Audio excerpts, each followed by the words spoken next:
नांदगाव खंडेश्वर तालुक्यातील फुबगाव येथे अंगावर काटा उभा राहील अशी धक्कादायक घटना घडली।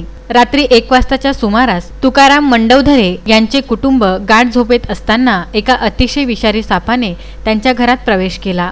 तुकाराम मंडवधरे यांच्या 3 मुलांसह पत्नी जमिनीवर नेहमीप्रमाणे झोपलेले होते। मात्र पहिल्याच झोपीत गेलेल्या अवस्थेत त्यांच्या अंगावरून 5 फूट लांबीचा भारतातील अति विषारी प्रजातीपैकी एक असणारा नाग सरपटत होता। त्यातच खाली झोपलेल्या मुलांपैकी एका मुलीला जाग आल्याने प्रत्यक्षात आपली मृत्यू अंगावर सरपटत असल्याचे चित्र दिसल्याने मुलीने न घाबरता मोठ्या हिमतीने आगाऊ वेळ वाया न घालवता अंगावरून सापाला दूर फेकले व कुटुंबातील लोकांना जागी करून आजूबाजूला असलेल्या शेतकऱ्यांना जागे करून जमाव केला। जमावातील स्वप्नील मंडवधरे या युवकाने घटनेची माहिती पत्रकार उमेश चव्हाण यांना दिली। उमेश चव्हाण यांनी रात्री 1 वाजताच्या सुमारास घटनास्थळी भेट देऊन कार्यवाही करत बडनेरा येथील सर्पमित्र अजय यादव यांच्याशी संपर्क करून तात्काळ बोलून सापाची रेस्क्यू करून जेरबंद करून घेतले, ज्याने मोठा अनर्थ टळला। सुदैवाने या घटनेत कुठल्याही प्रकारची जीवितहानी झाली नसून सर्पमित्र अजय यादव याने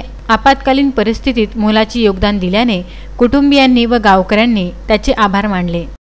हेलो फ्रेंड्स, मैं सर्पमित्र अजय यादव फ्रॉम बडनेरा। मैं नांदगांव में आया होता जहाँ पे इनके गांव का नाम है फुबगांव और इनके काका के घर पे निकला था एक सांप जिसका नाम है इंडियन स्पेक्टिकल कोबरा। हमने इसे रात के 2 बजे आकर यहाँ पर रेस्क्यू किया है और अभी हम इसे जंगल में ले जाकर सुबह तक रिलीज कर देंगे। उत्तम ब्राह्मणवाडेसह उमेश चव्हाण, विदर्भ न्यूज, नांदगाव खंडेश्वर।